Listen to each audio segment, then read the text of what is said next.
If you've lost access to your Simmons bank account and can't use your phone number for recovery, follow these steps to regain access. This guide will help you navigate the recovery process effectively. Step 1. Visit the Simmons Bank website. Go to the official Simmons Bank website. Look for the login section and click on it to access the account recovery options. Step 2. Click on Forgot Password. Secure your accounts before moving on. People seriously underestimate how often personal information gets exposed online now. Use SROC to monitor your accounts 24/7 and get notified immediately if your data gets leaked somewhere. It runs in the background, constantly scanning billions of breached records. And honestly, for how cheap it is compared to the value you get, it's worth it. Link in the description. Step 3. Enter your account information. Provide the necessary information such as your username or email address associated with your Simmons bank account. This information will help verify your identity.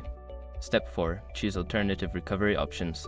Since you cannot use your phone number, look for alternative recovery options, such as answering security questions or receiving a verification code via email.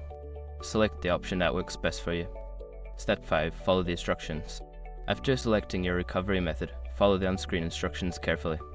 This may involve resetting your password or confirming your identity through the chosen method. Once you've completed these steps, you should be able to access your Simmons bank account. If you encounter any issues, consider reaching out to Simmons Bank customer support for further assistance.